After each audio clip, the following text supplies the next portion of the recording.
अर्धवार्षिक परीक्षा 2023 कक्षा 12 विषय हिंदी सेट ए प्रश्न पत्र का अध्ययन करते हैं और देखते हैं कि किस प्रश्न के लिए कौन सा उत्तर सही है। हम सभी लोग एमसीक्यू सॉल्व करेंगे। पतंग कविता किसके लिए प्रसिद्ध है? इसमें 4 विकल्प हैं: प्रतीकों के लिए, चित्र विधान के लिए, बिंब विधान के लिए, व्यंग्यार्थ के लिए। इसमें सही होगा बिंब विधान के लिए। दूसरा प्रश्न है, खरगोश के आँखों जैसा लाल में कौन सा अलंकार है? इसमें उपमा अलंकार है। तीसरे प्रश्न की ओर चलते हैं। तीसरा प्रश्न है, निबंध बाजार दर्शन में पैसे को कहा गया है। तो बाजार दर्शन में पैसे को पावर कहा गया है। फिर चौथा, जिस वाक्य में एक ही संज्ञा और क्रिया का प्रयोग होता है उसे क्या कहते हैं? देखिए, जिस वाक्य में एक संज्ञा और एक ही क्रिया होती है उस वाक्य को सरल वाक्य कहते हैं। अब अगला प्रश्न है, जूझ कहानी के लेखक कौन हैं? जूझ कहानी के लेखक आनंद यादव हैं। ये जो चारों विकल्प दिए हैं ये चारों गलत हैं, इसलिए इसमें आपको पूर्ण अंक प्राप्त होंगे। अब चलते हैं 6वां नंबर प्रश्न में। इसमें लिखा है, निम्न में से किसका संबंध कविता से नहीं है? अब देखिए इसके चारों विकल्पों को। पहला है शब्द, दूसरा है भाषा, तीसरा है छंद, चौथा है वाद्य यंत्र। वाद्य यंत्र का कोई संबंध कविता से नहीं होता। अब हम लोग प्रश्न नंबर 2 रिक्त स्थान की पूर्ति के लिए चलते हैं। इसमें पहला है, एक बंद कमरे में को लाया गया। किसे लाया गया? अपाहिज को। फिर उसके बाद दूसरा है, गण होते हैं। देखिए, वर्णिक और मात्रिक।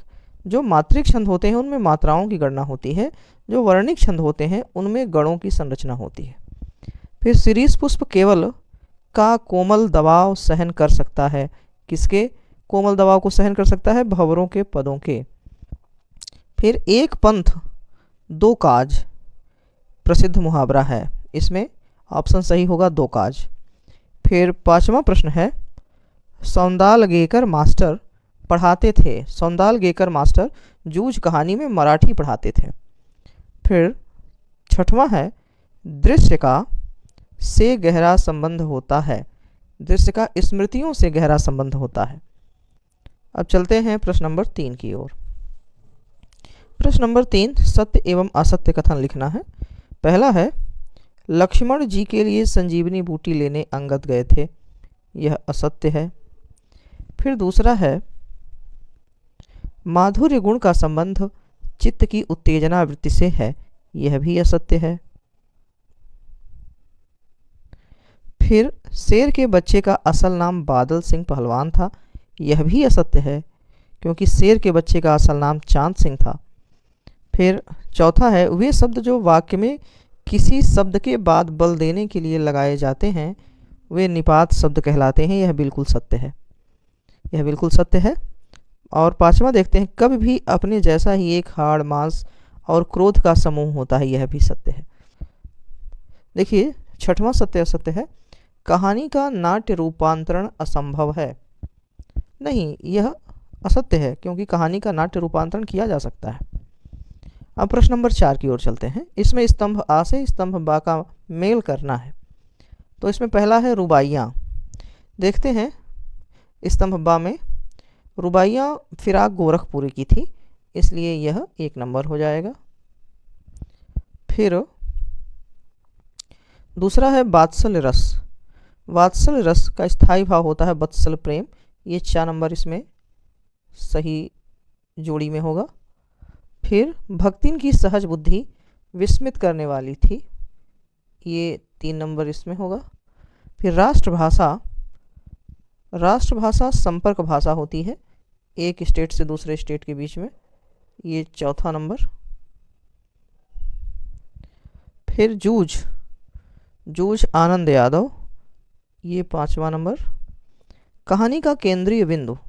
कहानी का केंद्रीय बिंदु होता है कथानक।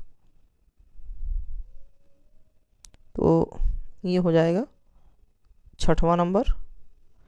फिर है रीतिकालीन कवि। रीतिकालीन कवि हैं भूषण। ये 7वां नंबर। बात करते हैं प्रश्न नंबर 5 की। इसमें पहला प्रश्न है, बिहारी सतसई किस काल की रचना है? बिहारी सतसई बच्चों आप लोग जानते हैं, यह रीतिकाल की रचना है। रीतिकाल में रीति सिद्ध काव्यधारा के प्रतिनिधि कवि थे बिहारी। ये रीतिकाल की रचना है। अब है प्रश्न नंबर 2, ऊषा। प्रश्न नंबर 2 है, ऊषा का जादू कब टूटता है? ऊषा का जादू सूर्योदय के साथ टूट जाता है।